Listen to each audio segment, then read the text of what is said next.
Kaya yung mga lumalabas dito, pinapakilala lang nila ang kanilang sarili, hindi talaga taga dito. Sabi nga ng ating mga pastor, kapag umalis ka pa sa totoong gawain ng mga Panginoon, sa kabila ng himala, pagbabago ng buhay mo, amen? Pag-iingat, pagkapala, tumalikod ka ba, umalis ka pa sa buong katotohanan, patingin ka na sa psychiatrist. Amen? Alam niyo siguro ibig sabihin nun, mga minamahal. Maaari, wala ka na sa katinoan ng iyong pag-iisip. Bakit? Nandito na nga yung pag-iingat, pagkapala ng malapay noon. Amen? Sabi ng Biblia, kapag gumaling yung karamdaman, masamit siya umalis sa iyo. Huwag kang matuwa dyan. Ang ikatuwa mo, ang pangalan mo, nakasulat na sa aklat ng buhay. Palakpakan natin ang ating malapay noon. Amen? Aalis ka pa.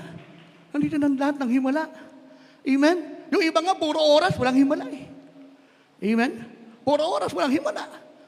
Ang may himala man sa iba, gawa-gawa lang. Pero dito, totoong pinaghihimalaan tayo ng ating mga Panginoon. Lahat magsabi, praise the Lord! Kaya napansin nyo, pag may kusada, yung mga sangyo group, hayo group, ang pinupunta nila, kadalasan yung mga taong, hindi yung mga may, kundi yung mga babal sa karamdaman. Amen? Yung talagang hopeless doon na pag-asa, yun ang pinupuntahan. Amen? Bakit? Para makita nila ang kapangyarihan ng ating mga Panginoon. Lahat magsabi, praise the Lord. Naalala ko lang, yung kusada sa Nabal, na alam ko na banggit natin ay makasama. Alam niyo po, may baguhan doon, nag-drive. Yung kanya mga kasama, naggumaling ang karamdaman. Alam niyo, pag sa pangalawang crusade, ang ginawa ng driver na mahal, nagdala na siya ng sarili niyang bunga. Palakpakan natin ang ating malapay noon. Sabi mo, dahil siya nakita niya. Yung mga, parang inarkil ata, yun, kung tama alala ko, pakicorrect na ako sa ating mga kasama. Amen? Yung mga, dahil inarkil siya, lahat ng gumaling, sa pangalawang crusade, siya na mismo bumalik. May dala namang kasama niya, kapitbahay niya may makaramdaman din. Amen? Pinagaling din siya at siya nagpabuti sa tubig sa pangalan ng ating manapay noon. Amen? Sinong di magpapatuloy sa paggaling ko sa Diyos? Kaya nga sa amin ng Biblia, ngunit ang aking lingkod na matuwid ay mabubuhay sa panambataya. At kung siya'y umurong ay hindi kalulugdan ng aking kaluluwa. Ngunit tayo hindi doon sa mga nagsisibalik sa kapahamakan, kundi doon sa mga may panampalataya sa ikaliligtas ng kaluluwa. Palakpakan natin ang ating pinakamanapay noon. Kaya pag hindi tayo magpatuloy, tumalikod tayo sa paglingkod sa manapay noon, ang ating kaluluwa hindi kalulugdan ng Diyos.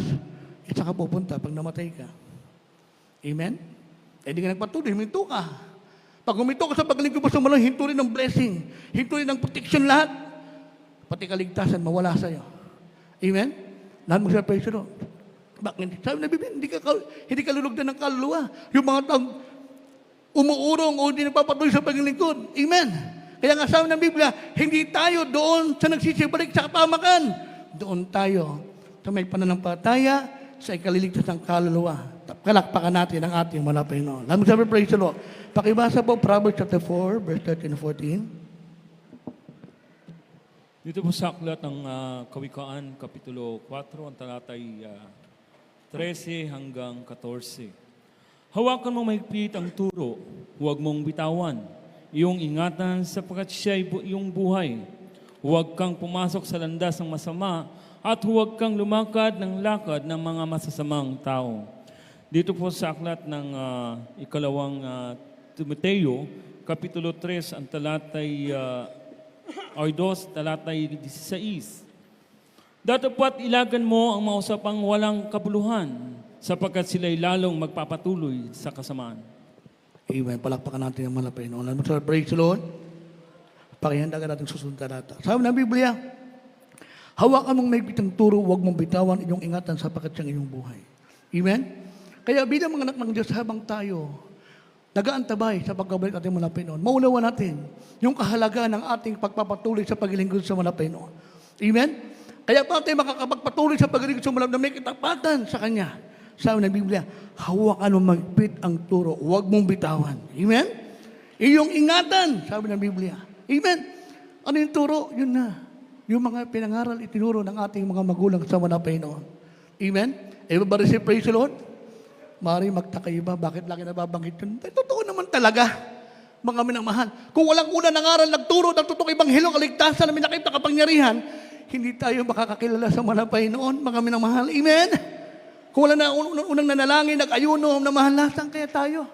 Eh kung ating Bubulay-bulayan sa Genesis to Revelation, kapatid. Simula sa lumang tipan ng kapagpasok bagong tipan. Sa bawat henerasyon, may inilalagay ang mga Panginoon na lingkod niya para magligtas sa bawat henerasyon din naman. Amen?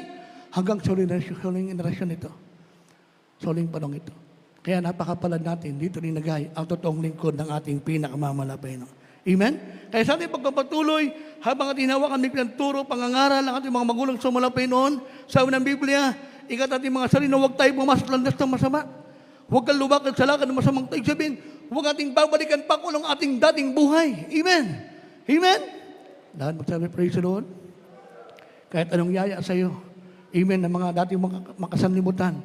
Amen?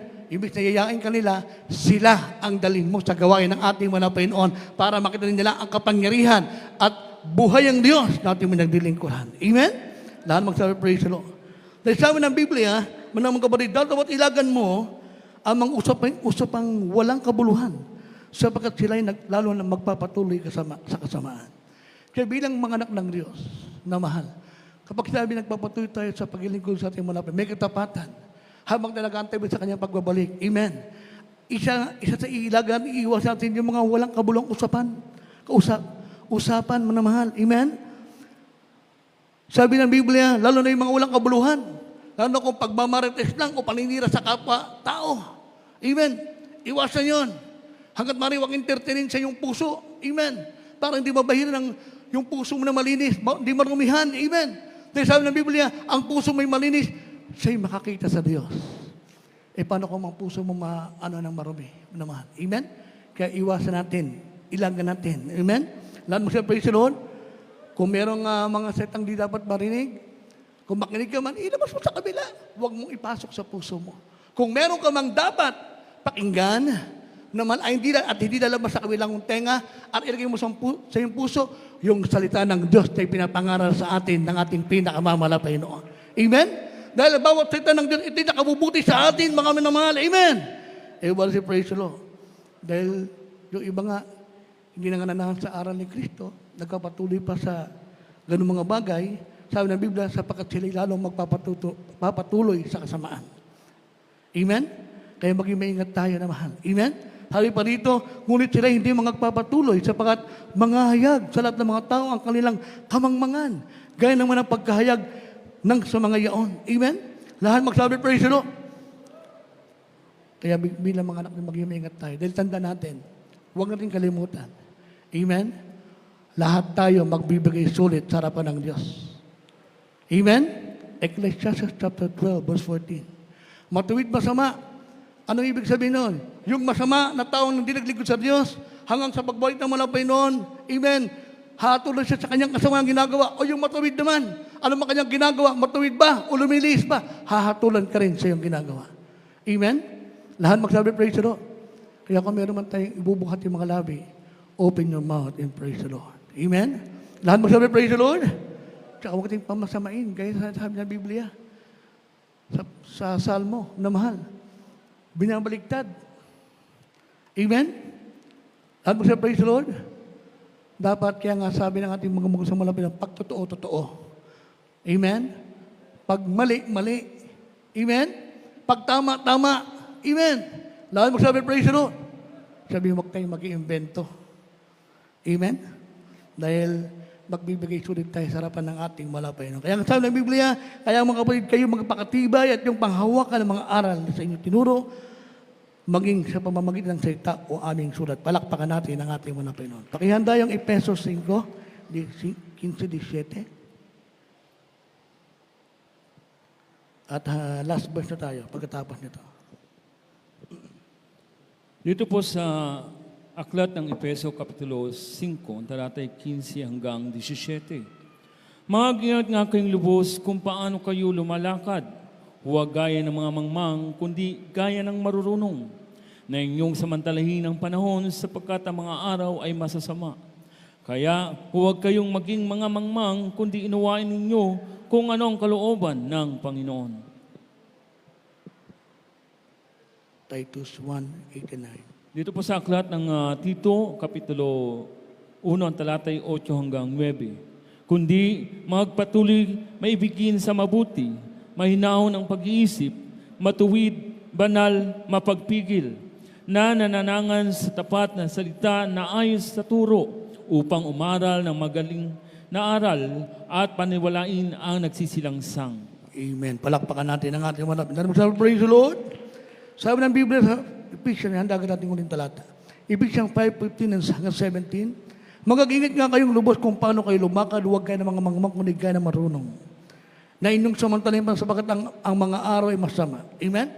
Kaya bilang mga pinagpalang anak ng Diyos, habang tayo papatuloy, lumalakad ayon sa kalooban ng ating manapin.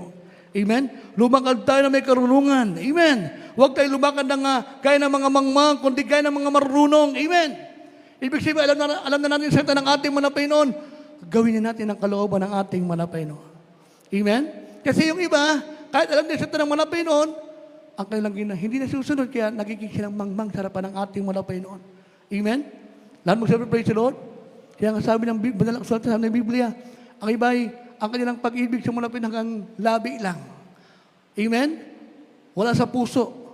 Na kailangan pag inibig mo manapin ng buong puso, buong kaluluwa mo, buong labi, nakatalim yan. Amen? Gaganapin mo ang kalooban ng ating manapin noon. Nasabi ng Biblia, kaya huwag kayong maging mga mang, kundi unawaan ninyo kung anong kalooban ng Panginoon. Amen? Ano bang kalooban ng malapit sa atin? Amen? Na tayo'y lumakad, nakasama ating Diyos. Amen? Na may kaganapan. Amen?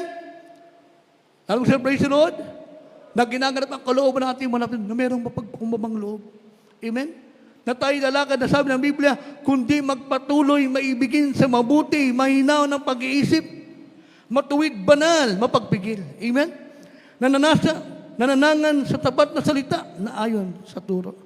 Amen? Kaya sa ating pagkapatuloy, magpatuloy sa ating bilang Kristiyano, sa pag-iisip ng malapit yung tayo maibigin sa mabuti. Amen? Alam mo mabuti, gawin natin, sa kabubuti natin. Amen? Amen? Alam mo sir, praise the Lord.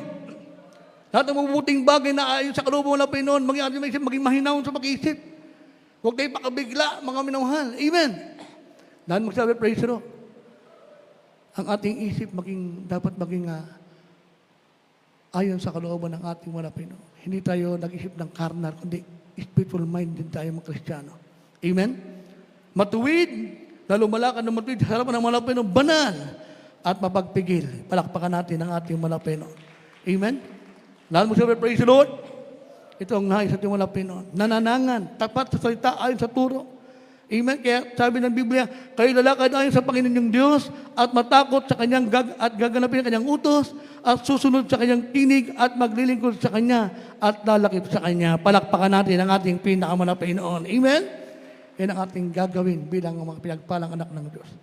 Amen? Kaya lang sabi ating uling talata, mga minamahal, praise God, pakibasa po. Philippians chapter 3, verse 13, talon sa 12, italon sa 14.